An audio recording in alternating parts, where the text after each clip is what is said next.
أكبر الله أكبر الله أكبر الله أكبر الله أكبر الله أكبر الله أكبر الله أكبر الله أكبر الله أكبر كبيرا والحمد لله كثيرا وسبحان الله بكرة وأصيلا لا إله إلا الله وحده صدق وحده ونصر عبده وأعز جنده وهزم الأحزاب وحده لا إله إلا الله ولا نعبد إلا إياه مخلصين له الدين ولو كره المشركون لا إله إلا الله والله أكبر الله أكبر ولله الحمد الله عليه وسلم وعلى آله ومن صلى وطهر وحج واعتمر ووقع بعرفة والمحشر اللهم فصل وسلم على عبدك ورسولك محمد وعلى آله وأصحابه الذي أذهب الله عليهم الرجس والطهر الله أكبر الله أكبر ولله الحمد أما بعد فيا أيها المسلمين والمسلمات اتقوا الله تعالى واعلموا أن يومكم هذا يوما فضيل وعيد شريف جليل رفع الله قدره وأظهر وسماه يوم الحج الأكبر يجتمع فيه الحج والحج يحبون سنة أبيهم إبراهيم بما يذبحون في هذا يوم العظيم من القرابين فإن الله تعالى أمره بذبح ولده وفرده كابنه فامتلأ أمره طاعة وخرج بابنه مسارعا قال الله تعالى في القرآن الكريم وهو أصدق القائلين أعوذ بالله من الشيطان الرجيم يا بني إني أرى في المنام أني أذبحك فانظر ماذا ترى قال يا أبت افعل ما تؤمر فستجدني إن شاء الله من الصابرين صدق الله العظيم. عن العباس رضي الله عنه قال رسول الله صلى الله عليه وسلم ما عمل ابن آدم يوم النحر عملا أحب إلى الله من إراقة دم وإنه ليأتي يوم القيامة بقلوبها وأظفارها وإن الدم لا يقع من الله بمكان قبل أن يقع في الأرض فقدم بها نفسها. Hadirin kaum muslimin wal muslimat rahimani wa rahimakumullah. Pada kesempatan yang mulia ini, marilah kita senantiasa meningkatkan ketakwaan kita kepada Allah Subhanahu wa taala.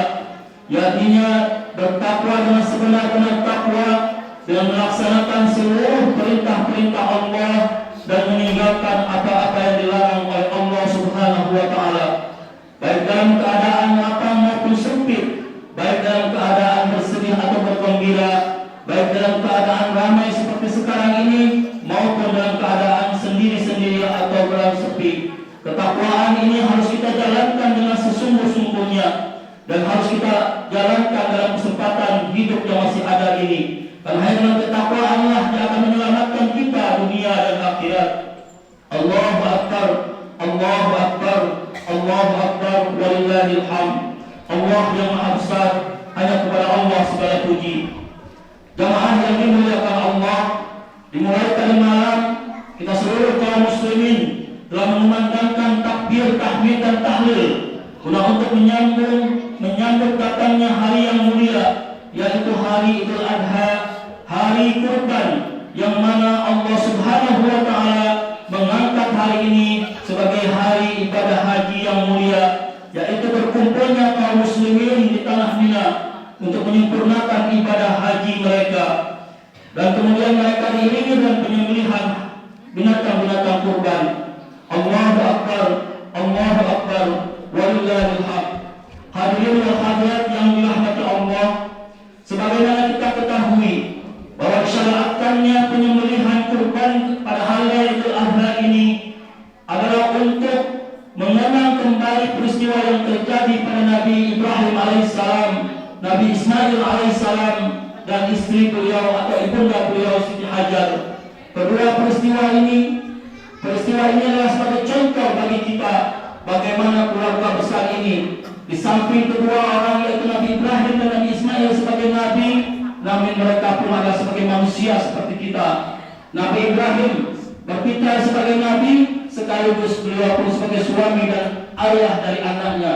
Begitupun Ismail, di satu sisi sebagai nabi Allah, Rasul Allah, tapi beliau pun adalah sebagai anak bagi Nabi Ibrahim. Begitu juga dengan Siti Hajar, adalah istri dari Nabi Ibrahim dan ibunda dari Nabi Ismail.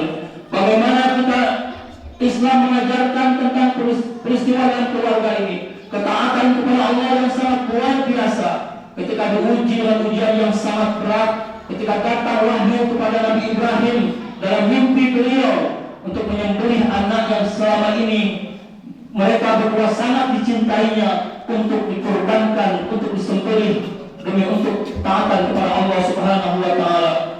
Alangkah sangat dahsyatnya bagaimana keteguhan keimanan Nabi Ibrahim dan juga didukung oleh anak beliau yaitu Nabi Ismail.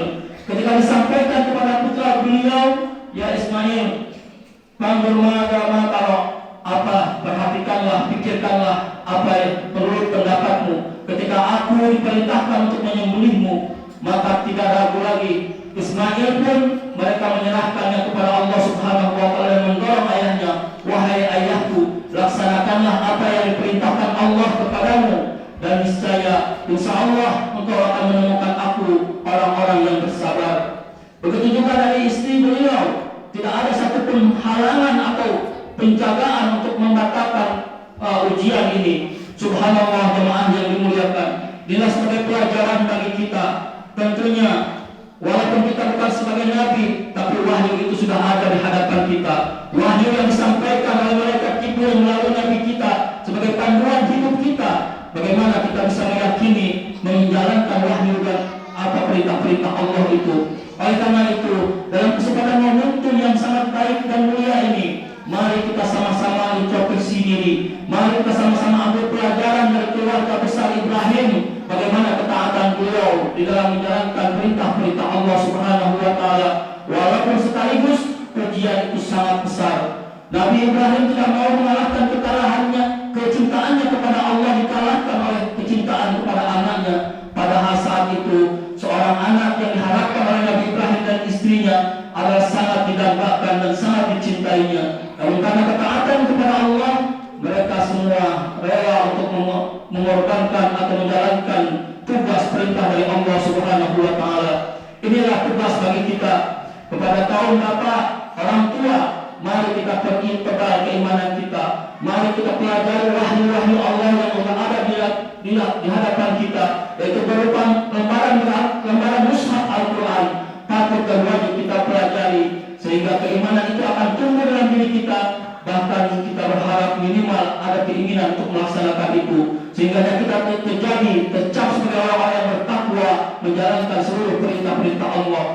Dan bagaimana itu berhasilnya Ibrahim dalam mendidik anaknya Ismail, sehingga ketika ada perintah itu pun kepada anaknya pun mendukung bahkan menyerahkan dirinya sepenuhnya kepada Allah Subhanahu wa taala. Ini tidak lain tidak bukan semata-mata di samping satu adalah bimbingan dari Allah langsung, tapi tidak ada juga melainkan adalah peran dari seorang ayah dan ibunda yaitu Nabi Ibrahim dan Siti Hajar. Bagaimana ketaatan seorang anak kepada orang tuanya. Dan ini merupakan kewajiban bagi kita jemaah yang dimuliakan Allah untuk mendidik anak-anak kita, mengajari anak-anak kita tentang kebaikan, wabil khusus tentang agama, ilmu agama kita.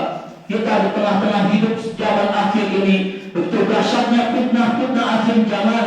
Jangan sampai anak-anak kita lemah dalam agama. Jangan sampai bahkan dari anak-anak kita yang akan menghancurkan agama ini. Na'udzubillah summa na'udzubillah. Kita sekarang masih juga dalam masa-masa pandemi, dalam masa-masa ujian dari Allah Subhanahu wa taala. Karena ujian ini belum hilang di tengah-tengah kita. Bagaimana anak-anak kita terbengkalai dalam pendidikannya. Anak-anak kita hanya belajar melalui online HP. Maka melalui ini kepada seluruh orang tua, mari kita awasi anak-anak kita. Di satu sisi memang teknologi HP ini banyak manfaatnya, tapi kalau tidak ada pengawasan sangat banyak juga buruknya.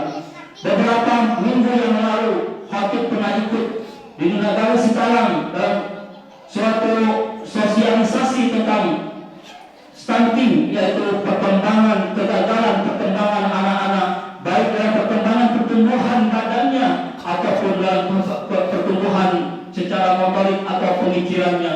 Di situ disampaikan oleh narasumber, walaupun hanya melenceng dari judul perkumpulan itu, pernah disampaikan kepada kami bahwa telah terjadi di negara Sitalang ini laki-laki semua suka dengan laki-laki, dan ini dilakukan bukan hanya orang-orang dewasa, tapi anak-anak di tingkat SD kita. Ketika kami tanya di mana tempatnya dan siapa orangnya, mereka tidak mau menyampaikan. Ini bukan hal siapa orangnya dan di mana tempatnya, tapi inilah pelajaran bagi kita bagaimana sudah rusaknya anak-anak kita. Mungkin salah satu pengaruhnya adalah tadi HP tadi, karena di HP itu jamaah yang dimuliakan Allah. Kalau tanpa kita sadari, tanpa kita awasi, anak-anak kita bisa mengakses apapun hal-hal yang buruk, semuanya ada di situ. Oleh karena itu jamaah yang dimuliakan Allah, melalui mimbar khutbah ini, dengan mempelajari dan mencontoh keluarga Ibrahim, dari kita jadikan anak-anak kita anak-anak yang soleh, anak-anak yang taat. Kemudian jemaah yang dimuliakan Allah Subhanahu wa Ta'ala, pelajaran dari Idul Adha ini pun bagaimana ukhuwah Islamiyah tertanam, bagaimana Islam mengajarkan persatuan yang sangat luar biasa indahnya dan sangat luar biasa dirasakan kenikmatan, kebahagiaan dan keselamatannya oleh seluruh yang kita merasakan ada dalam persatuan itu. Kita lihat di Mekah itu sendiri berjuta-juta umat, mungkin pada hari ini, tahun ini mungkin tidak segitu banyak jemaah kaum muslimin yang melaksanakan ibadah haji karena diakibatkan oleh pandemi tadi. Namun contoh yang sudah-sudah pun, bagaimana indahnya persatuan umat, mereka berbondong-bondong datang dari berbagai wilayah, berbagai bangsa dan negara, berlainan kulit, berlainan bahasa dan lain sebagainya, bahkan sosial pun berlainan. Tidak ada yang membedakan semua itu kecuali mereka akidahnya, yaitu adalah Islam, yaitu mempersatukan mereka adalah ketaatan kepada Allah Subhanahu wa Ta'ala. Hari ini mereka berkumpul untuk berpisah, dan kita berharap persatuan mereka bukan hanya sebatas di tanah suci saja, karena mereka, kita yakin siapa-siapa yang sudah melaksanakan ibadah haji, siapa-siapa yang sudah berkumpul bersatu di tanah suci itu, mereka akan merasakan kebahagiaan yang sangat luar biasa, bertemu dengan sesama saudaranya. Oleh karena itu kita berharap dan kita harus ada tanamkan dalam diri kita, persatuan itu bukan hanya sebatas mereka jadikan tumbuhkan di tanah suci, tapi di seluruh umat Islam seluruh dunia ini hendaknya mereka bersatu padu di atas La ilaha illallah Muhammad Rasulullah. Jemaah yang dimuliakan Allah Subhanahu wa Ta'ala, sebagai pelajaran yang sangat berharga pula bagi kita, kita yang tidak melaksanakan ibadah haji pada saat ini, berkumpul bersama di masjid-masjid, bahkan berkumpul ada di lapangan-lapangan. Kita semua tidak ada dibedakan oleh sosial, siapa yang kaya, siapa yang miskin, mana yang berpakaian bagus, mana yang pakaian yang kurang bagus, mana si kulit hitam, kulit putih, bahasa ini bahasa itu, tapi mereka atau kita disatukan pada hari ini, disamakan, sama-sama ruku, sama-sama takbir, sama-sama sujud, dipimpin oleh seorang imam.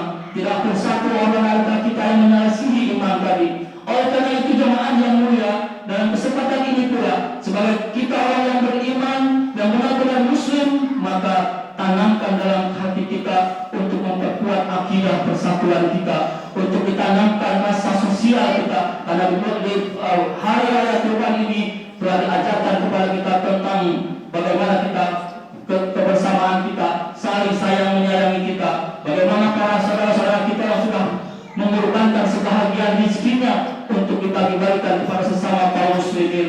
Kita berharap kepada Allah Subhanahu wa Ta'ala, berdoa siapa-siapa dari saudara-saudara kita kaum muslimin wal muslimat yang telah diberikan kemudahan oleh Allah Subhanahu wa Ta'ala, yang telah diberikan rezeki yang berlimpah oleh Allah sehingga mereka mau mengorbankan sebahagian rezekinya itu pada hari ini, yaitu menyembelih hewan kurban. Semoga pengorbanan saudara-saudara kita dengan mengembangkan dari binatang atau hewan-hewan kurban tadi diterima oleh Allah Subhanahu wa Ta'ala dan semakin mempererat persatuan kita, lebih khusus yang ada di kampung kita ini. Kita harus satu yakin dengan apa pahala dari Allah Subhanahu wa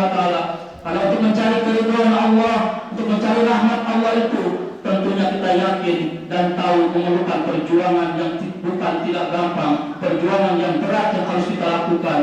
Tidak mustahil, saudara-saudara kita yang sudah berkorban itu, mereka pun adalah atas perjuangan mereka dalam mengumpulkan rezeki. Memang rezeki dari Allah Subhanahu wa taala. Jemaah yang dimuliakan Allah Subhanahu wa taala. Namun patut mengingatkan